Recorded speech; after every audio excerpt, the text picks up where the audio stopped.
Hello, नमस्कार दोस्तों, मैं सुधा मिश्रा, अलीबर अड्डा के ऑफ़िशियल यूट्यूब चैनल पे आप सभी का स्वागत है।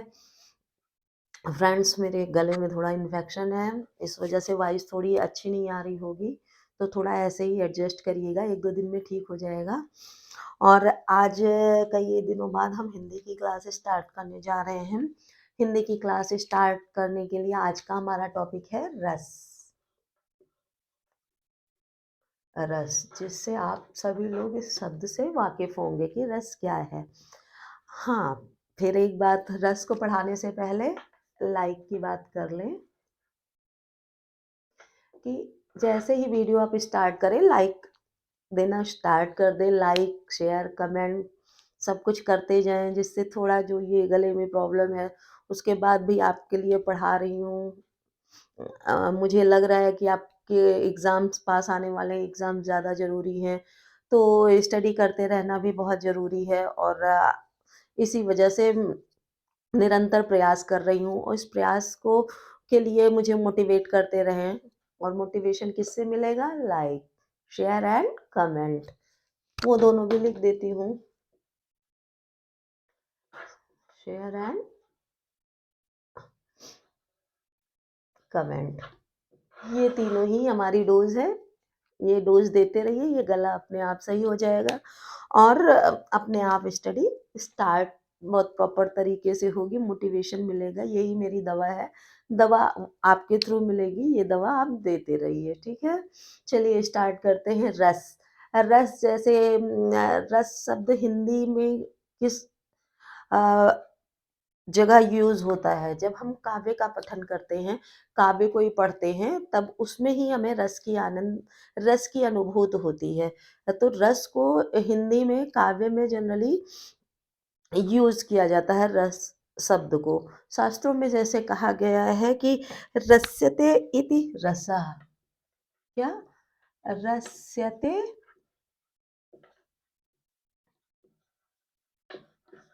इति रसः। इसका मतलब होता है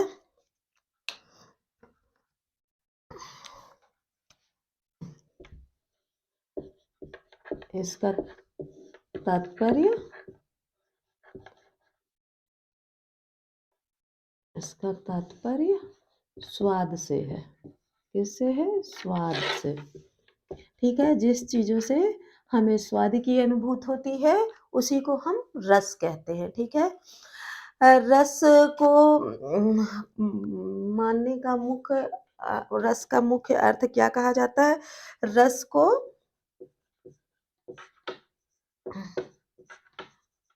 आनंद के रूप में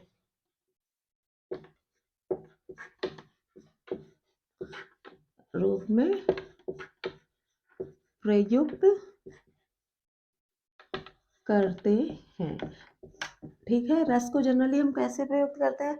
जैसे हम किसी को कहते हैं, कोई बहुत मन लगा के मन से गाना सुन रहा है, बड़ा रस मिल रहा है इनको उसमें, किसी भी चीज़ को हृदय से लगा के, दिल से लगा के हम सुनते हैं या जिसके बारे में बात करते हैं, तो ये कहा जाता है कि बहुत रस की अनुभूति हो रही है, बहुत आनंद की अनुभूति हो रही है। उसी के पद में ये रस शब्द का प्रयोग हम करते हैं। रस का मतलब ही होता है आनंद, और आनंद कहाँ जागृत होता है? हमारे मन में, ठीक है? तो जो ये आनंद को हम रस के रूप में प्रयुक्त करते हैं। इसलिए जब हम काव्य का पठन करते हैं, काव्य का पठन करने से हमें ऐसे ही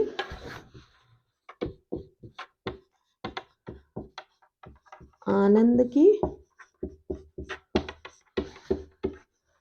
प्राप्ति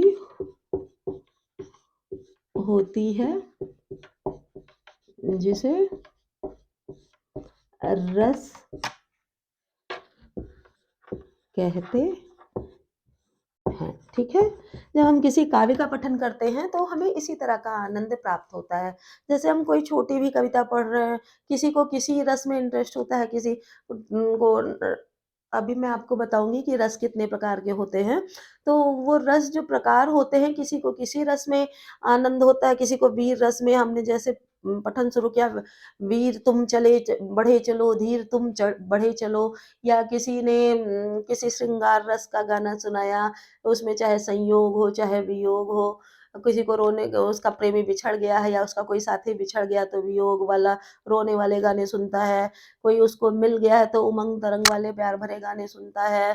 इसी तरह से उसके मन में भाव आते जाते हैं, किसी को अपने बच्चे पे प्रेम आ रहा है तो बच्चे के संबंधी वात्सल्य रस से संबंधित गाना गा रहा है, किसी को भगवान में श्रद्धा हो गई तो भगवान की महिमा का गाना गा रहा है, उस रस की प्राप्ति कर रहा है। इस तरह काव्य के भाव से काव्य से ही कविता का निर्माण होता है, तो उसी काव्य में ऐसे ही रस प्राप्त होता है, आनंद की प्राप्ति होती है, जिसको रस कहते हैं, ठीक है? रस का प्रथम उल्लेख किसने किया था? रस का प्रथम उल्लेख भरत मुनि ने किया था। भरत मुनि ने नाट्य शास्त्र में किया था। उनके अनुसार सॉरी रसों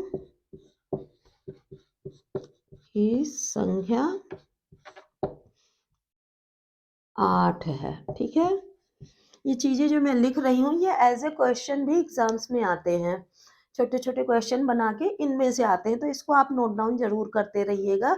इन चीज़ों को माइंड में बैठा के भी रखिएगा, रटना नहीं है, मन में ही बैठाएँगे कि हाँ, रस क्या है? रस का मतलब है स्वाद, स्वाद से आनंद की प्राप्ति होती है, आनंद किसमें मिलता है? रस में, कविता में ऐसे ही आनंद की प्राप्ति होती है। तो ये सारी चीज़ें आप मन में रखेंगे तो आपको अपने आप याद हो जाएँगी। तो पहले रस का उल्लेख कहाँ हुआ? भरत मुनि ने किया, किसमें किया? नाट्य शास्त्र में किया, नाट्य शास्त्र उनकी पुस्तक थी, तो उसमें उन्होंने रस का प्रयोग किया था और रसों की संख्या टोटल 8 बताई थी उन्होंने अपने अनुसार, ठीक है? थोड़ा ये अंडरलाइन कर देती हूँ। ठीक है? जितनी चीज़ें खास तौर से याद करिएगा, ठीक है? और जब हम सर्वमत की बात करते हैं, सर्वमत के अनुसार रसों की संख्या 11 है, ठीक है? और जब हम प्रयोग की बात करेंगे कि एक नाटक विधा होती है, नाट्य विधा या नाटक विधा आप कुछ भी कह सकते हैं।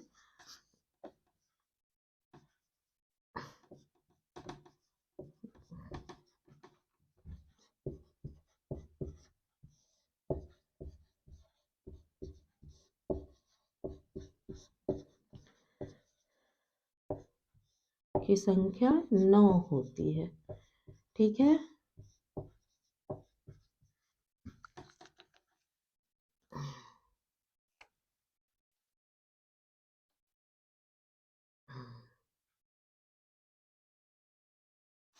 किसके अनुसार? नाटक विधा के अनुसार।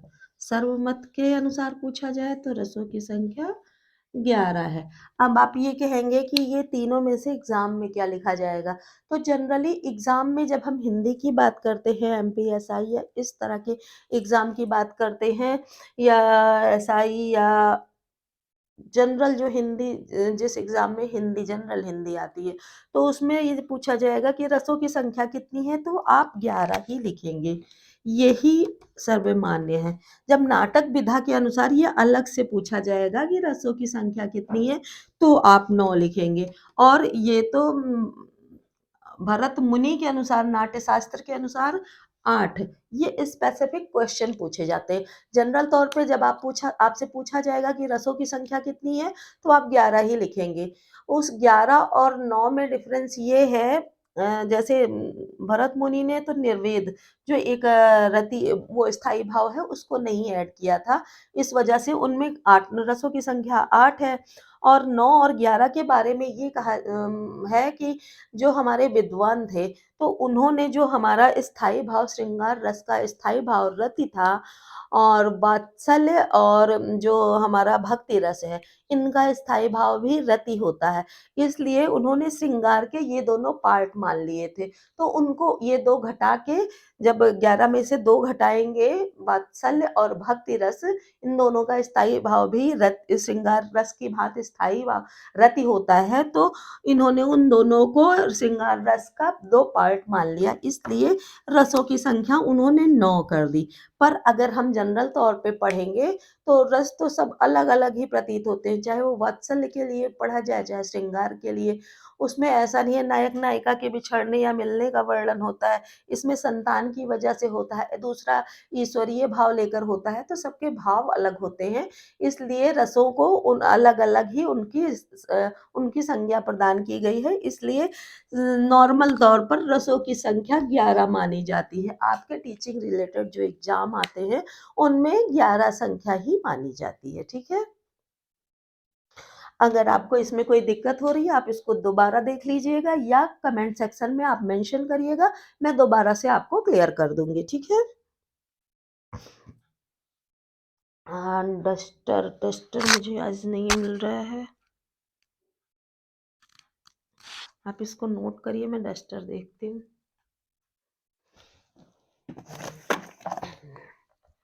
सॉरी। अब थोड़ी-सी चीज़ें और बतानी है इसके बारे में।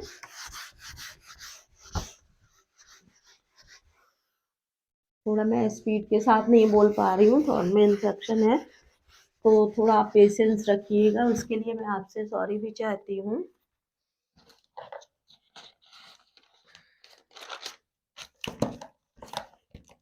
एक क्वेश्चन एग्ज़ाम में और आता है कि रस कहते किसे हैं? मतलब क्वेश्चन आता है कि रस को काव्य की आत्मा या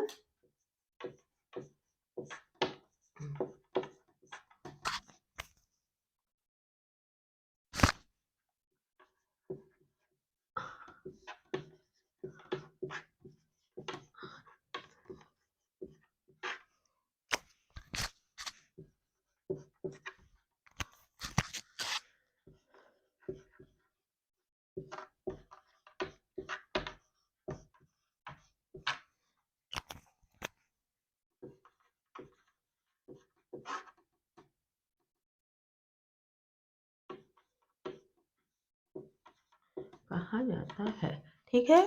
रस के बारे में ये इस तरह के क्वेश्चन आते हैं कि काव्य की आत्मा किसको कहते हैं? तो आपका आंसर होगा रस को। या काव्य का प्राण किसको कहते हैं? आपका आंसर होगा रस को।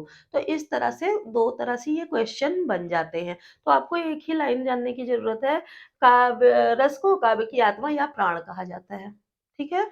इनसे आपके 2 क्वेश्चन तैयार हो जाएँगे। जितनी चीज़ें मैंने अभी आपको लिखाई हैं जनरल हिंदी रिलेटेड जो भी एग्ज़ाम होते हैं उसमें आपके 8 से 10 नंबर इनमें से बन जाएँगे। अभी और भी चीज़ें मैं आपको बता रही हूँ।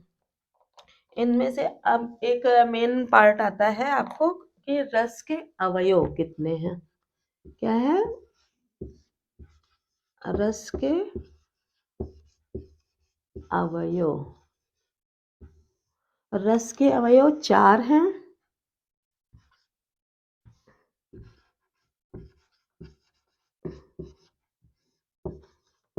ये हैं, ठीक है? पहला है स्थाई भाव, दूसरा है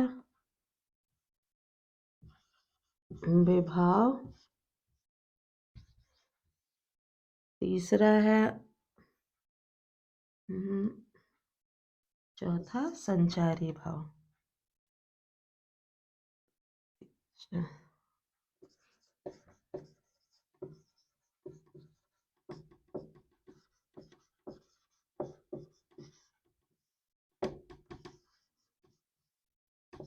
ठीक? जब हम किसी कविता का पठन करते हैं या किसी चीज़ को देखते हैं तो ये 4 तरह के रस के प्रकार जो हैं रस के अवयव जो हैं वो हमारे अंदर आते हैं।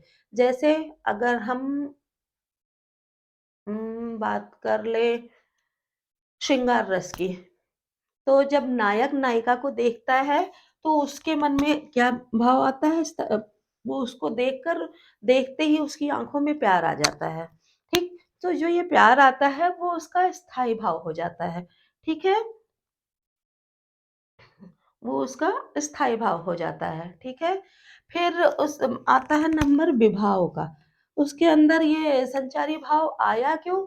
उसकी चेष्टाएँ, उसका मतलब उसका आलंबन देख के, उसका आश्रय भाव देख के, मतलब उसका ओवरऑल स्ट्रक्चर देख के या जो उसके मन में वो अ, उसके बारे में चीज़ें अपने मन में प्रकट करता है, उसकी वजह से जो भाव आता है, तो वो विभाव आ जाता है, जिसकी वजह से उसके मन में प्यार उत्पन्न होता है, ठीक है? फिर आता है अनुभाव, ठीक है? अनुभाव, अनुभाव ये होता है कि जब वो उसके अंदर वो प्यार का भाव आता है, तो उसके बाद उसकी जो मनोदशा होती है, वो उसकी जो एक्टिविटी होती है, वो हो जाती है उसका अनुभाव, ठीक है?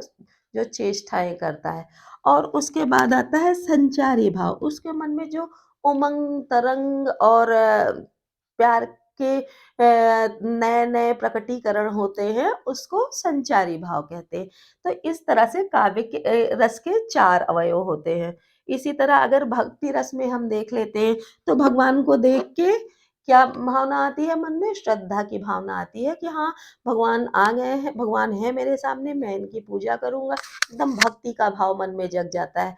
भक्ति का भाव जगने से विभाव क्या आता है कि हाँ, तरह-तरह की हम हाथ जोड़ते हैं, उनसे प्रार्थना करते हैं, इस तरह की हमारे अंदर चेष्टाएँ आती हैं। फिर अनुभाव चेष्टाओं के हिसाब से हम ये मानते हैं कि भगवान की हम पूजा करेंगे तो हम भगवान से हमको ये फल मिलेगा, ये ऐसा होगा और फिर आता है संचारी भाव। संचारी भाव का तात्पर्य ये होता है कि भगवान के लिए हमारे मन में वो श्रद्धा बनी रह जाती है और भगवान से हम वो अपेक्षाएँ करने लगते हैं।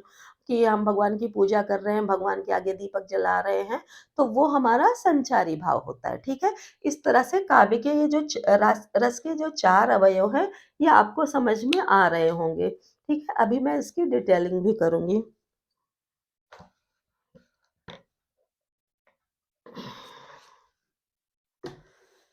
ठीक है? पहली बात कर रहे हैं स्थायी भाव की।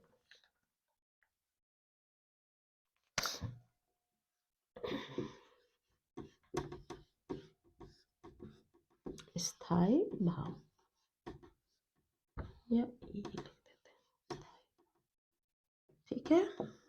स्थायी भाव वो होते हैं ये ही लिखती हूँ मैं।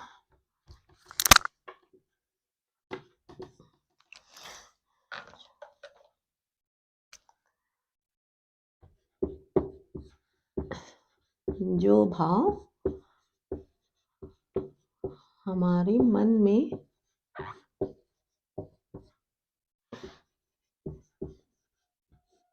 जन्म से मृत्यु तक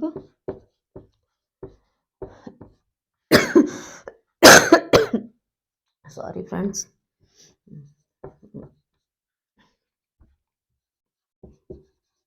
उन्हें स्थायी भाव कहते हैं, ठीक है? जो भाव हमारे मन में जन्म से लेके मृत्यु तक रहते हैं, जब हमारे मन में ही हम पैदा होते हैं तो वो चाहे प्यार का भाव हो, शोक का भाव हो हमारे अंदर और रति हो, किसी के प्रति क्रोध हो, वात्सल्य हो, किसी न किसी तरह का भाव हमारे पैदा होते ही हमारे मन में आ जाता है और मृत्यु तक वो भाव रहता है, चाहे किसी के प्रति घृणा का हो, चाहे प्रेम का हो, चाहे जो निर्वेद ही भाव हो, शांत भाव हो, जो भी हो हमारे मन में जन्म से लेकर मृत्यु तक रहता है। तो उसको हम स्थायी भाव कहते हैं। इनकी संख्या कितनी है? 9 स्थायी भाव है, ठीक है?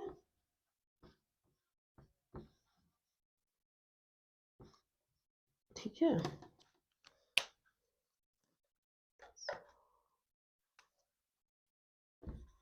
क्या क्या है? रति, शोक, हास,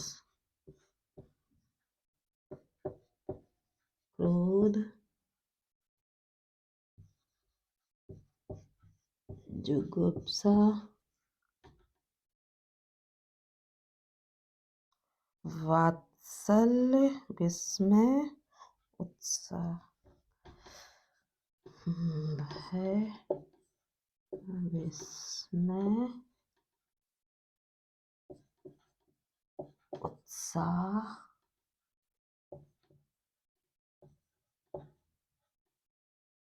निर्वेद। ये टोटल हमारे 9 स्थायी भाव हो गए। रति, शोक, हास, क्रोध, जुगुप्सा। रति का मतलब हो गया प्रेम। वो चाहे प्रेम में ये भाव उत्पन्न हो, चाहे मिलने पे, चाहे बिछड़ने पे। शोक हो गया किसी के लिए दुख प्रकट हो।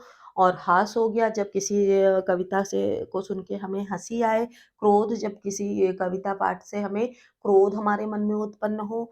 जुगुप्सा यानी कि जब हमको किसी चीज से घृणा उत्पन्न हो। फिर बात आती है भय की, जब हमारे अंदर भय का भाव उत्पन्न हो। विस्मय जब हम किसी चीज को देख के आश्चर्यचकित हो, आश्चर्यचकित हो। उत्साह जिस चीज से हमारे अंदर उत्साह उत्पन्न हो, जिस काव्य को सुनकर उसमें उत्साह।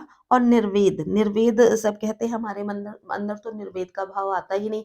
पर ऐसा नहीं है, निर्वेद का भाव आता है। निर्वेद यानी शांत। जब हम शून्य अवस्था में रहते हैं तो हमारे अंदर निर्वेद का भाव रहता है। ठीक है।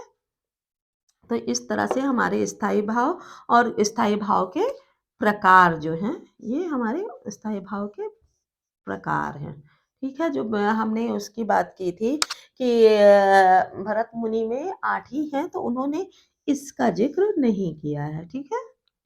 ऐसे भी क्वेश्चन आ सकते हैं, तो इन चीजों को आप ध्यान में रखते जाइएगा।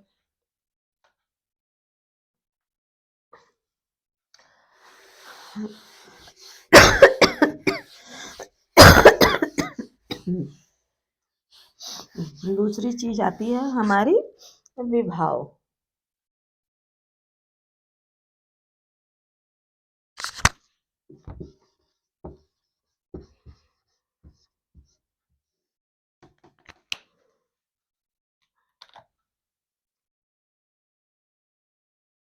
विभाव क्या है? भावों की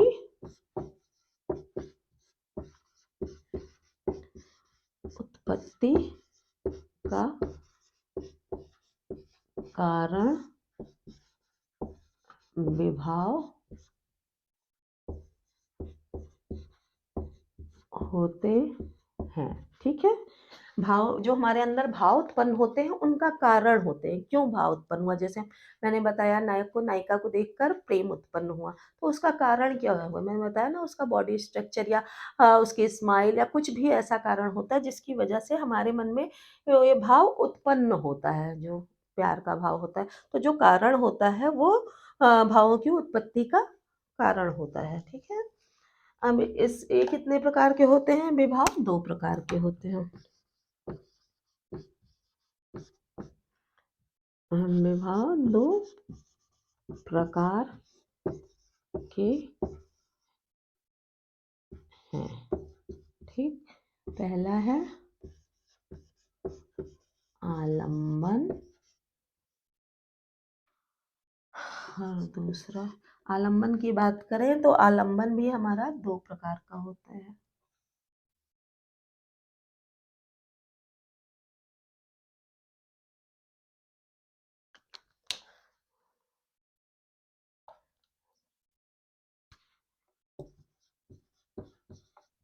आश्रयालंबन, दूसरा दूसरा विषयालंबन। ठीक है। और दूसरा हमारा हो गया उद्दीपन।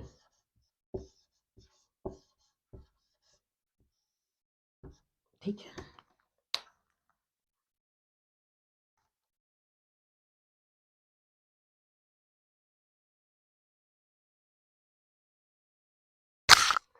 अब आलंबन की बात होती है कि आश्रय आलंबन।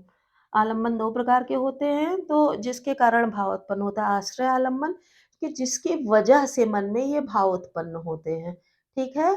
जो वजह होती है मेन आकर्षण उत्पन्न होने का या उसके लिए दुखी होने का या उसके लिए प्रेम जागृत होने का, तो वो आश्रय जो होता है उसी को आश्रय आलंबन कहते हैं, ठीक है? विषयालंबन।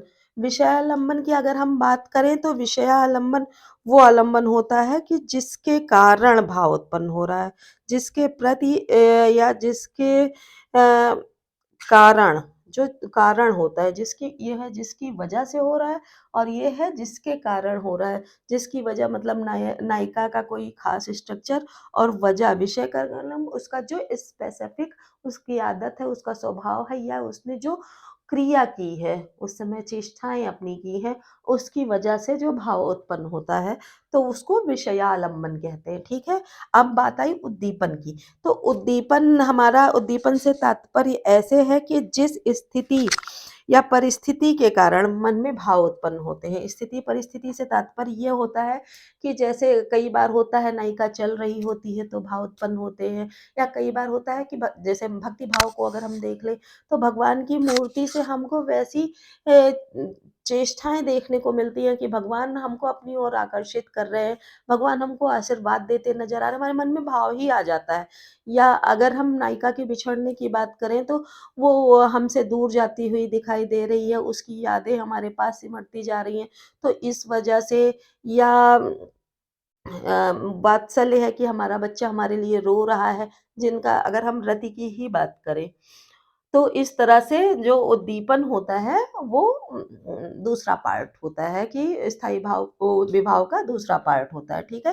तो इस तरह सब हम समझते हैं कि भाव की उत्पत्ति का कारण जो होता है वो विभाव होता है। वो विभाव 2 तरह के हैं, आश्रयालंबन और विषयालंबन। दूसरा होता है उद्दीपन। आश्रयालंबन में जिसके कारण और दूसरा होता है जिसकी वजह से, जो कारण होता है वो कौन है और उसकी वजह क्या है, उसने क्या ऐसा किया है।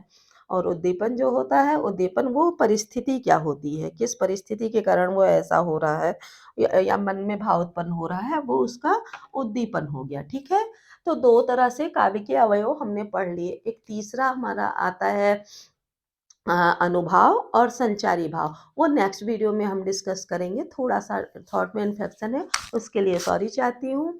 आप भी मोटिवेट करने के लिए लाइक, शेयर, कमेंट और सब्सक्राइब आई होप आप सभी कर चुके हैं और जिनको शेयर करते हैं उन्होंने सब्सक्राइब अगर नहीं किया है तो आप मेरी तरफ से रिक्वेस्ट कर लीजिए कि वो भी सब्सक्राइब कर लें। अगर आपको मेरा वीडियो ज़रा भी पसंद आता है तो ये ज़रूर करते रहिए, जिससे मैं मोटिवेट होती रहूँ और बहुत अच्छे-अच्छे तरह से आपको समझाती रहूँ और मेरा जो थ्रोट इन्फेक्शन है वो भी ठीक होता रहे, ठीक है? कल के वीडियो में नेक्स्ट इसको आगे और एक्सप्लेन करने तक के लिए धन्यवाद।